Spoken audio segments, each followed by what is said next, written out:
في كل ألطاف الحياة أراه يفنى المداد ولا يحاط مداه. بسم الله والحمد لله والصلاة والسلام على رسول الله. صلى الله العظيم رب العرش الكريم بكل اسم هو له إن الله يغفر لنا ولكم ولوالدينا مغفرة كاملة وتامة. صلى الله أن يجعل هذا المجلس موجب للرحمة والمغفرة والرضوان. نسأله سبحانه وتعالى أن يهب لنا ولكم من فضله ورحمته فإنه لا يملكها إلا هو. حديثي معكم بحول الله وقوته وفضله ونعمته عن قوله سبحانه وتعالى يحبهم ويحبونه. ما هي الأسباب وما هي العلامات سواء محبة الله أو محبة العبد؟ محبة الله لها أسباب ولها علامات، ومحبة الإنسان لله أيضا لها أسباب ولها علامات. أعظم أركان العبادة محبة الله، لأن لها 3 أركان. الركن الأول أن تحب الله، والمحبة هنا مقصودة لذاتها، لأنها لا تصح العبودية إلا بها. وعلى قدر حبك لله يكون سيرك إلى الله، على قدر حبك لله يكون سيرك إلى الله، وهي تراد في الدنيا وتراد في الآخرة، لأنها ستستمر معك. ومختصر المحبة يحبون الله سبحانه وتعالى يحب الإنسان الله بقلبه كله ويرضيه بجهده كله. إذا اكتملت، تحب الله بقلبك كله ثم بعد ذلك ترضيه بجهدك كله. الركن الثاني الخوف. الخوف إذا أردت تخرج عن طريق الله سبحانه وتعالى أو عن طريق الهداية هو اللي يردك إلى الطريق. مثلا تبغى تترك الصلاة تخاف من الله، تبغى تقع في محرم تخاف من الله. فالخوف سايق ولا يراد لذاته، لأنه مقصود لغيره يزول في الآخرة. من خافني في الدنيا أمنته يوم القيامة. هذا الركن الثاني في العبادة. الركن الثالث الرجاء. الخوف يسوقك والرجاء يقودك. ترجو ماذا؟ ترجو رحمة الله ومغفرته. يعني أنا أروح أصلي كما قال النبي صلى الله عليه وسلم، أروح أصلي يعني أرجو ثواب الله وأخاف من عقابه. من صام رمضان إيمانا واحتسابا يصوم طلبا للثواب وخوفا من العقاب. هذا هو الرجاء، ترجوه تخافه. ولهذا الأركان الثلاثة هذه لابد منها. إذا الآن تصورنا الكلام هذا، فقال العلماء محبة الله أول شيء. ما هي علامات محبة؟ ما هي أسباب الجالبة لمحبة الله لك؟ إيش الأسباب اللي تجعل الله يحبك أنت؟ وإذا حبك الله سبحانه وتعالى فهنيئا لك، لأن أعظم المقاصد إن الله يحبك. وإذا أحبك الله سعدت في الدنيا وسعدت في الآخرة. إذا أحبك الله عصمك في جوارحك، فلا تنظر حرام ولا تسمع حرام ولا تأكل حرام ولا تمشي في الحرام. إذا أحبك الله صرف عنك الحرام وصرف عنك الشر وصرف عنك البلاء إذا أحبك. وإذا أحبك الله حفظك في نفسك وفي مالك وفي ولدك وحفظك من كل شيء. وإذا أحبك الله لو كادك أهل السماوات والأرض كلهم الله يجعل لك فرج ويحفظك إلا إذا كان هذا الأمر شيء مقدور لك ولك فيه خير. إذا أحبك الله سبحانه وتعالى واستقرت المحبة هذه في القلب وأحبك الله سبحانه وتعالى، فماذا يحصل لك؟ يحب كل شيء، زوجتك وولدك والدابة والسيارة والمكان اللي أنت فيه، حتى الأرض اللي تصلي عليها تحبك، حتى إن الإنسان إذا مات تقول له الأرض أما إنك كنت من أحب الناس تمشي على ظهري. هو إذا مات تقول الكلام هذا الأرض، تحبها الأرض. شوف آل فرعون لما ماتوا عزاهم الله، قال فما بكت عليهم، نعاهم الله، قال فما بكت عليهم السماء الأرض، لأنهم خبثاء. لكن المؤمن تبكي عليه السماء وتبكي عليه الأرض. بل إن نبينا محمد كان يقول، يشير إلى جبل أحد، جبل أحد جبل يحبنا، نحبه، جماد. إذا تحب الله يحب كل شيء، لأن محبة المخلوقات هذه تبع لمحبة الله، هي تحبك المخلوقات. الآن تصورنا يعني الآن إذا أحبك الله ايش يحصل لك؟ يسددك، يحفظك، يستجيب دعاك، تسعد في الدنيا، تسعد في الآخرة، يستجيب دعاك، يصرف عنك الشرور. طيب تعالوا نشوف ما هي الأسباب اللي تجعل الله يحبك. إيش الأسباب الجالبة لمحبة الله؟ أول سبب وأعظم سبب التقوى. تقرؤون في القرآن إن الله يحب ليش؟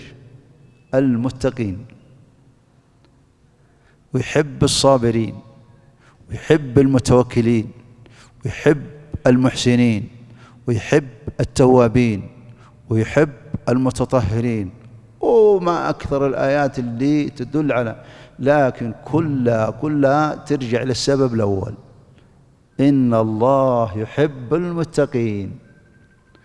إذا اتقيت الله جاء الخير معه كل شيء. هذا أول سبب. السبب الثاني التقرب بالنوافل بعد الفرائض. ولا يزال عبدي يتقرب إلي بالنوافل حتى أحبه. حتى إيش؟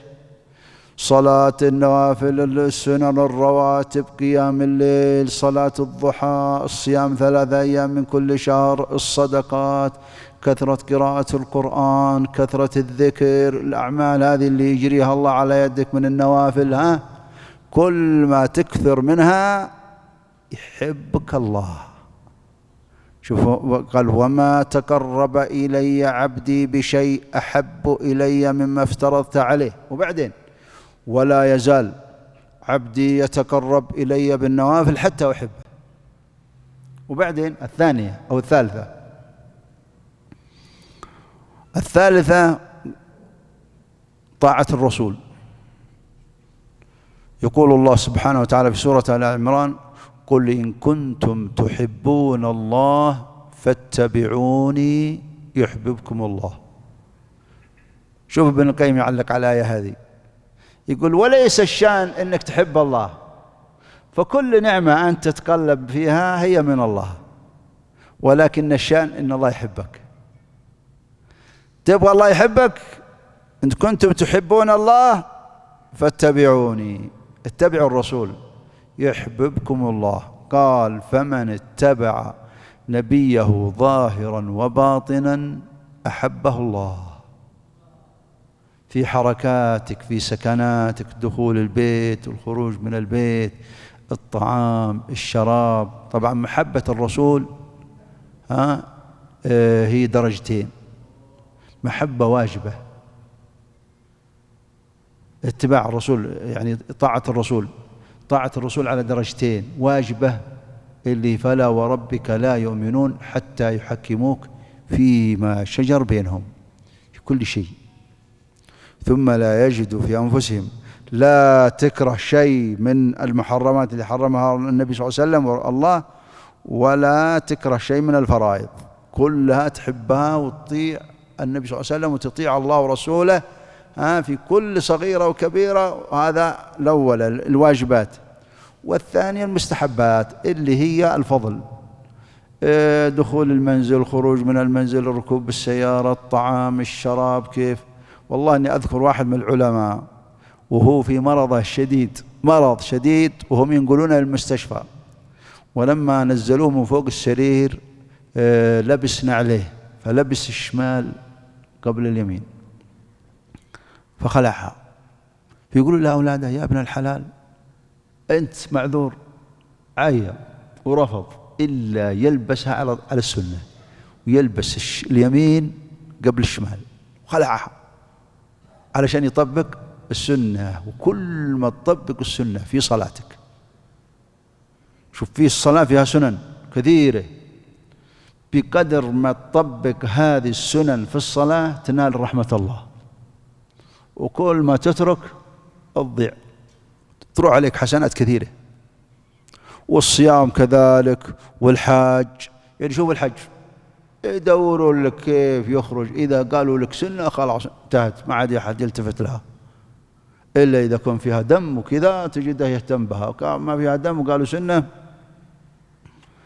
ما في تطبيق سنن. إذا كل ما تطبق السنن في الصلاة، في الصيام، في الحج، في أعمالك، في طعامك، في شرابك، تنال رحمة الله. والله إني ذكرت في عدة مجالس الآن يا جماعة التسمية في الطعام. طبعا الآن لما تسمي، كما في الحديث أن الأعرابي لما قدم للرسول طعام أكلوا، وكان في واحد من الجالسين ما سمى، بدوي من الأعراب، قال الرسول: لو سمى لوسعكم، إن الشيطان يدخل عن طريقه. فعندنا مثلا سنتين بس أنا أذكرها تعليقا. السنة الأولى التسمية، والسنة الثانية إذا سقطت اللقمة من الطعام على السفرة في الأرض، قال تميط عنها الأذى وتأكلها، لا تتركها للشيطان. طيب، وإذا كان السفرة الآن الطعام يسقط الآن، خصوصا الرز ينزل على السفرة، بعض الناس قدامه كذا،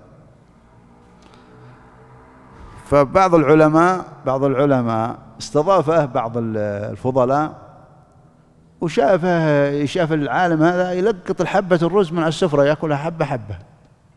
يقول المضيف: يا ابن الحلال كل من الصحن وخلي السفرة، كل من الصحن خلي السفرة.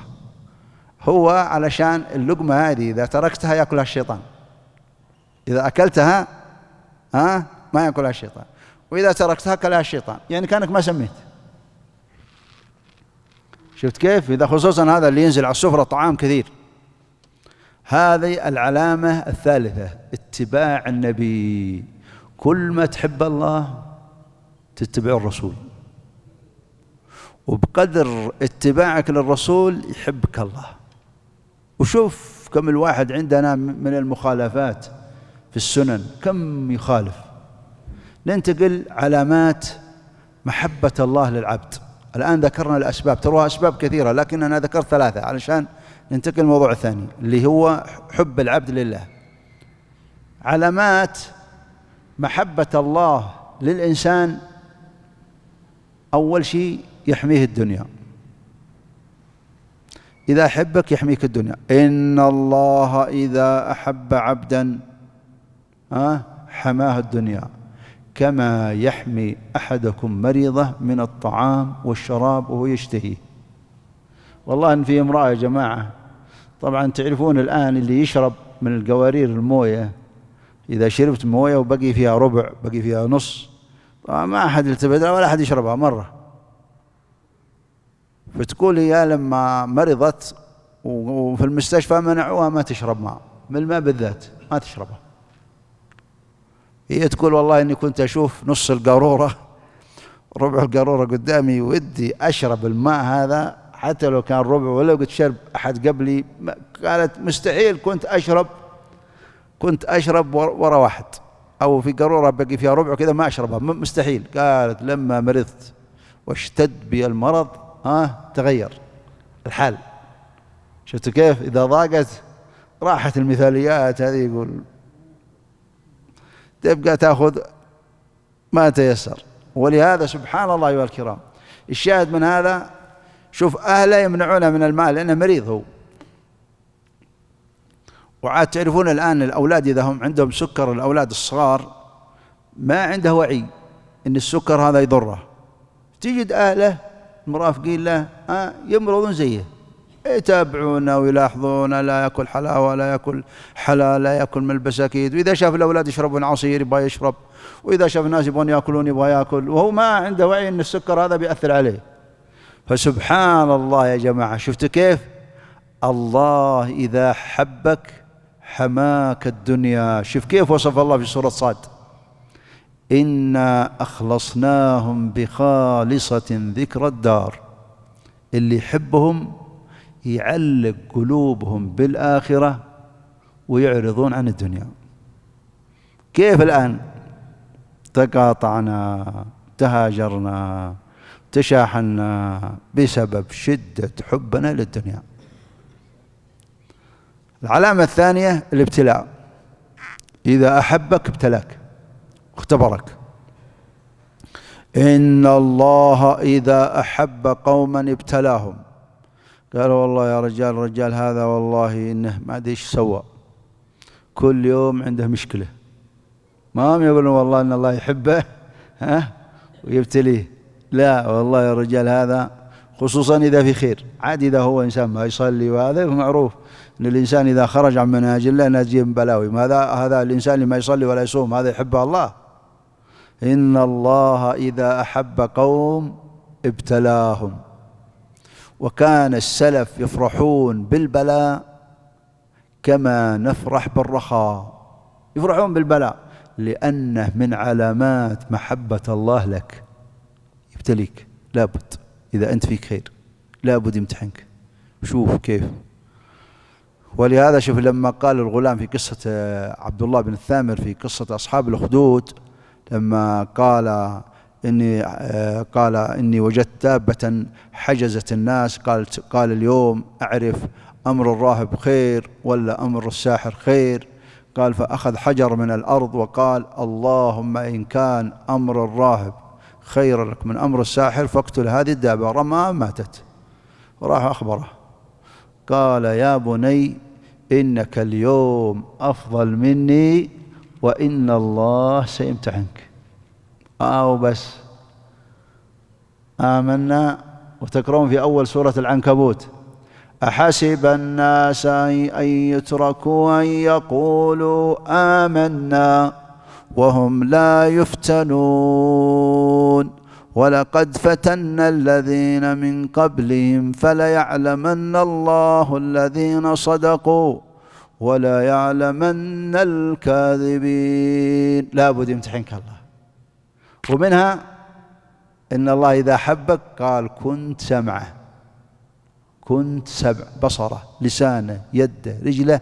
قالوا معناها إذا أحبك الله سددك في جوارحك وعصمك من المعاصي. إذا أحبك، شفت كيف الثمرة العظيمة؟ إذا أحبك الله يعصمك، وإذا سألته يعطيك، وإذا استعذته يعيذك، وأعظم سؤال تسأل الله به الجنة. كل ما تقول مستجاب الدعوة تصرفها في الدنيا، زي قصة عابد بني إسرائيل. لا قال فين قبر يوسف؟ قال للعربي اللي جاب بدوي النبي صلى الله عليه وسلم وقال يا رسول الله جاء عنده قال له الرسول ايش تأمر؟ زي ما الحين ايش تأمر؟ ايش اطلبني؟ قال اطلب مني. قال ابغى ناقة ورحل وخيمة. شوف وين الهمة. فقال له الرسول أعجزت أن تكون مثل عجوز بني إسرائيل؟ عندك شيء يقول يا رب اطلب، خلي فوق، ارفع راسك فوق. قالوا يا رسول الله وما عجوز بني إسرائيل؟ عجوز بني إسرائيل المرأة هذه كانت تعرف قبر يوسف. يوسف طبعا هم دخلوا 12، يعقوب وأبناء دخلوا 12 وخرجوا مع موسى 600,000. وأوصى عند وفاته إن بني إسرائيل إذا خرجوا من مصر إلى بلاد فلسطين القدس إنهم يحملون جثمانه معهم. والقبر هذا ما يعرفه إلا المرأة هذه العجوز. وجاء موسى قال الوصية، قالوا الوصية، قال من يعرف قبره؟ قالوا عجوز بني إسرائيل. جاء عند العجوز هذه وقال له وين القبر؟ قالت بشرط. قالوا هو؟ قالت أكون رفيقتك في الجنة. عيا موسى عليه السلام فأوحى الله إليه أعطاه طلبها. الله سبحانه وتعالى ما يتعاظم شيء، أعطاه طلبها فوافق ودلس مع القبر. فبعض الناس يا أخوان شوف الآن قال إذا سألني أعطيه، إذا استعاذني أعذه، إذا بتسأل فاسأل الفردوس الأعلى، وإذا تستعيذ بالله من النار، لأنها أكبر مصيبة تقابل الإنسان في الدنيا وفي الآخرة. الله يحمانا منها، الله ينجينا منها. ننتقل للموضوع الثاني اللي هو محبة الإنسان لله. أولا كيف لا تحب الله؟ ليش ما تحب الله وقد رزقك معرفته، أعطاك لا إله إلا الله. والله في معلم قبل أيام يقول كنت في الثانوية في الخميس قبل 25 سنة وقال 30 سنة في الحدود هذه، قال كنت معلم كيمياء وأنا أدرس في الثانوية، ما أدري ايش ذكرها الثانوية اللي في الخميس، وقال كنا في المختبر معي 3 طلاب، وسبحان الله يقول لك أذن المؤذن وحنا في المختبر، يقول لما وصل المؤذن لا إله إلا الله، قال الولد سبحان الله واحد من الطلاب ذا بكى، قال لا، يقول هو يردد لا إله، إي والله لا إله إلا الله، إي والله لا إله إلا الله، وأخذ يبكي يقول سبحان الله كم سمعنا ولا تحرك في قلوبنا شيء. سبحان الله، كيف لا تحب الله وقد رزقك لا إله إلا الله ورزقك معرفة؟ كيف لا تحب الله وقد جعلك تقف بين يديه في الصلاة؟ كيف لا تحب الله وقد جعلك من الساجدين؟ كيف لا تحب الله وكل نعمة تتكلب فيها هي من الله؟ كيف لا تحب الله وقد صرف عنك مشاكل وبلاوي وفتن؟ كم من بلية وكم من فتنة وكم من شر صرفها الله عنك وانت ما تدري. كم من حادث مروع الله صرف عنك وانت ما تعلم. الله نجاك منه، ونجاك من بلية، ونجاك من فتنة، ونجاك من شر، وهذه الشرور انت ما تعلم بها. ومن هنا ألا تحب الله؟ ما هي أسباب محبة الله للإنسان؟ محبة الإنسان لله أول سبب القرآن. القرآن هذا يا جماعة، تبغى تحب الله اقرأ. طيب ليش؟ لأن هذا القرآن يعرفك أسماء الله وصفاته وأفعاله، وتقرأ في القرآن الله غفور، الله رحيم، حكيم، عزيز. والله يا جماعة كل ما تقرأ الآيات تجي في آخرها كذا يقول إنه ونرفع درجات من نشاء إن ربك حكيم عليم، حكيم عليم. تقرأ بتشوف صفاته وتشوف أسماءه. فيقول عتبة الغلام هذا من السلف القرون المفضلة، الرجل هذا كان يطلب الله أن يرزقه صوت حسن في القرآن. وهذا الرجل يقول إذا عرفت الله، يقول من عرف الله أحبه، ومن أحبه أطاعه، ومن أطاعه دخل الجنة. هذا السبب الأول. السبب الثاني تذكر نعمه. كل نعمة عندك من الله، مالك، ولدك، زوجتك، سمعك، بصرك، لسانك، جوارحك، هذه والله ما تحس بقيمتها لين تفقد واحد من الأعضاء، ولو بسيط ترى اصبع من أصابعك واحدة تروح منك بس راس الأنبلة ترى تأثر. نعم أنت تتقلب فيها ظاهرة وباطنة، حتى النعمة هذه وصلتك بسبب ولا بدون سبب اعلم إنها من الله، وما بكم من نعمة فمن الله. في سورة الأنعام فاذكروا آلاء الله لعلكم تفلحون. أيضا أنا ذكرت لكم الأسبوع الماضي في حديث أبي ذر يا عبادي إني حرمت الظلم على نفسي. تذكر عدل الله، الله عدل ولا يظلم ربك أحد، ما يظلم حد. سبحانه.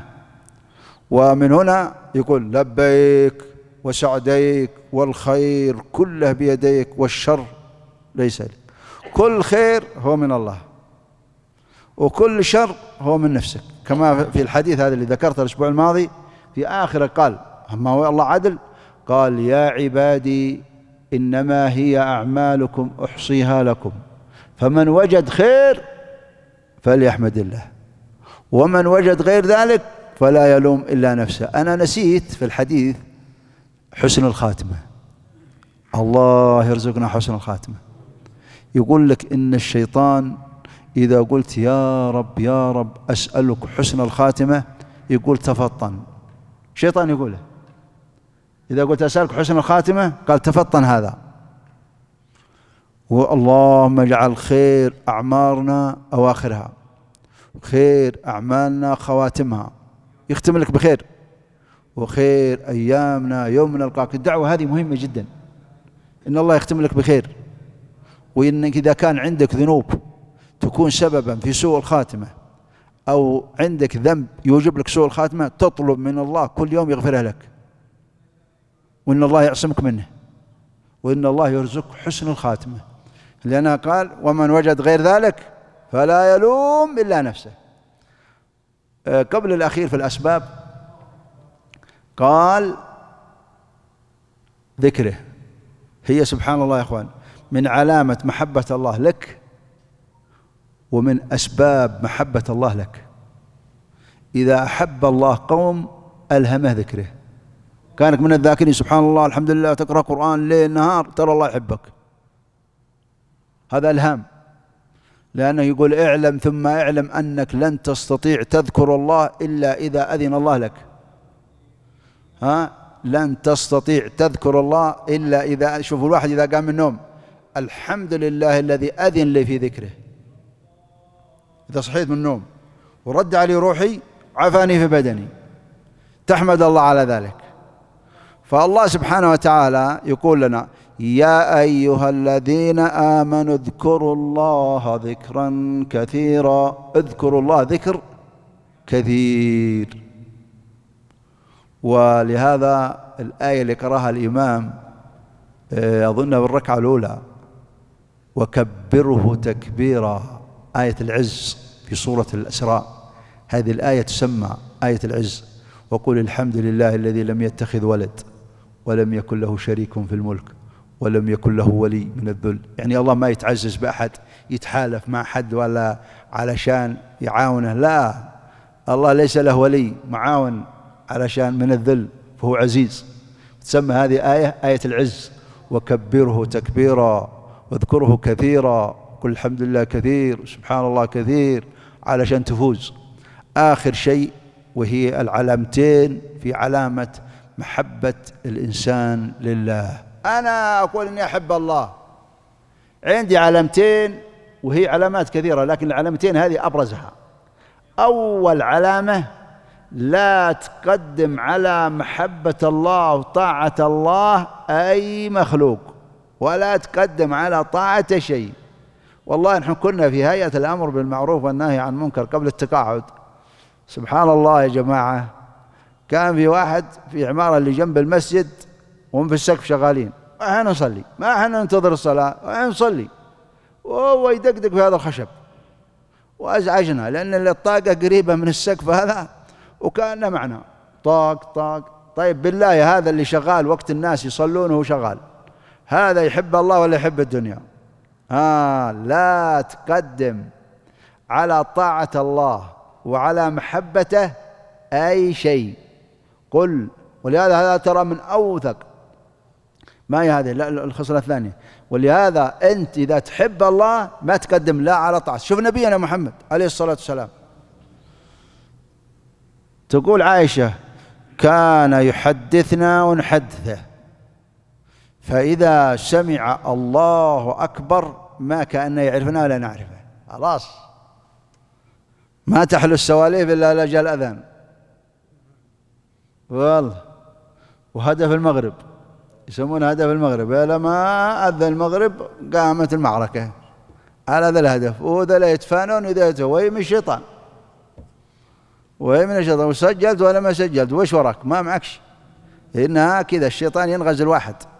ولذلك سبحان الله أيها الكرام، سبحان الله، أنت إذا تحب الله لا تقدم كما قال الله: قل إن كان آباؤكم وأبناؤكم وإخوانكم وأزواجكم وعشيرتكم وأموال اقترفتموها يعني اكتسبتموها وتجارة تخشون كسادها ومساكن أحب إليك ترضونها ومساكن ترضون أحب إليكم من الله ورسوله. من الأحب؟ من الأحب؟ 8 أصناف. إذا قدمت واحد من هذه 8 على محبة الله فهذا معناه إن المحبة فيها خلل. شوف لما قال الله: ومن الناس من يتخذ من دون الله، قال أنداد، والذين آمنوا أشد حبا لله. معناها الذين آمنوا أشد حبا لله من أهل الأصنام لأصنامهم. ذولا أكثر الكفار يحبون الله، لكن يحبون الله ويحبون الآلهة هذه. فالله يقول إن المؤمن يحب الله أشد. ولهذا شوف لما هاجر المهاجرات في عهد النبي صلى الله عليه وسلم في سورة الممتحنة، سورة الممتحنة كان الرسول يمتحن النساء. أول شيء يقول لها سؤالين: إنها ما هاجرت تبحث عن زوج، تعرف المرأة أنها غالبا تبغى الزواج، يسألها يقول: أنت هاجرتي حبا لله ولا تبغين تزوجين؟ أنت هاجرتي بغضا لزوج كان متزوجة مع الكفار واحد وطفشها وقالت والله جات الفرصة هذه قال أنا هاجر. يسألها السؤالين، قال: فامتحنوهن، تمتحنها، يمتحنها بهذا أن ما هاجرت لدنيا تبغاها ولا قال: فمن كان هجرته إلى الله ومن كان هجرته لدنيا يصيبها أو امرأة ينكحها، كان يشوف هي الدنيا ولا لله. فالشاهد من هذا يا أخوان، أسأل الله يجعل محبتنا لله. آخر شيء أن يحب المرء لا يحبه إلا لله. هذه الخصلة مهمة. شوفوا قصة أبو إدريس الخولاني، هذا الرجل المبارك يقول: هاجرت إلى الشام، دخلت جامع دمشق فوجدت رجل براق الثنايا. براق الثنايا يعني سنونه بيض، وقيل إنه كثير التبسم، وجهه بشوش. فقال لما شفته: الناس إذا اختلفوا يرجعون للرجال ذا ويسألونه يصدرون عن كلامه، اللي يقوله يرجعون له. قال: فقلت: من هذا؟ قالوا: هذا معاذ بن جبل رضي الله عنه. هذا اللي يسبق العلماء، علماء الأمة كلها، الأمة كلها من أولهم إلى آخرهم بينه وبينهم يوم القيامة مسافة رمية حجر.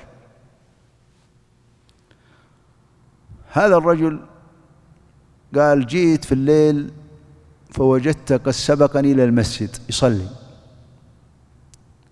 قال: فجيت في الليلة الثانية هجرت زيادة.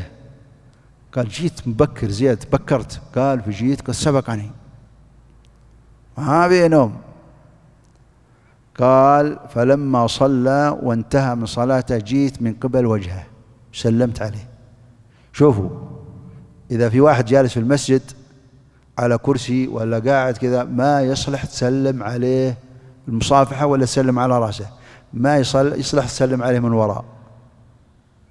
قال: فجئت من إيش؟ من قبل وجهه وقلت له: السلام عليكم، سلمت عليه وقلت له: والله إني أحبك. قال: فمسكني بالحجز يعني بالتلاليبة. وقال له: الله، يبغى يتأكد منه. قال: الله، الله من يحبك إلا لله. قال: ما سألتك تهمة، ولكني سمعت الرسول يقول: وجبت محبتي للمتحابين فيه. هذه الأولى.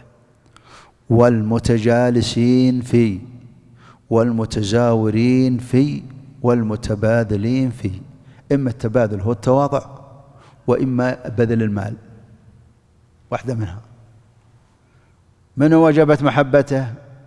الله اللي يقوله: وجبت محبتي للمتحابين. تصدقون في اثنين، واحد قد مات واحد باقي حي، قال أسأل الله أن يهلك المطاوعة.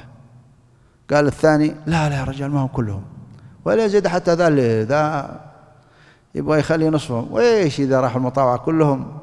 إذا أراد الله يهلك الكون ذا يموت المطاوعة، يرسل ريح ما تترك واحد في قلبه ذرة إيمان إلا تقبضه، وإذا قبضت المطاوعة تقوم الساعة دمر الكون. وهذا مسكين يقول أسأل الله يهلك المطاوعة.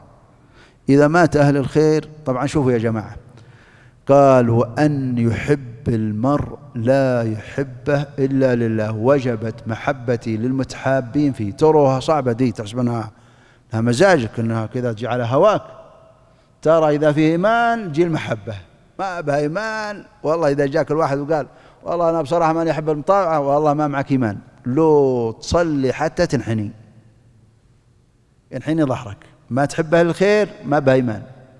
خذها من الآخر. أسأل الله يجعل محبتنا في الله. 3 من كن فيه وجد بهن حلاوة الإيمان، وذكر إيش؟ أن يحب المرء لا يحبه إلا لله. تحب أهل الخير كما تحبهم أحسن الله عزاك في الإيمان. الإيمان دا هي جامع الإيمان. أسأل الله يرحمنا يا جماعة. أسأل الله في هذه الساعة المباركة، أسأل الله في هذه الساعة المباركة، وهو الكريم الذي لا أكرم منه، والرحيم الذي لا أرحم منه، والعظيم الذي لا أعظم منه.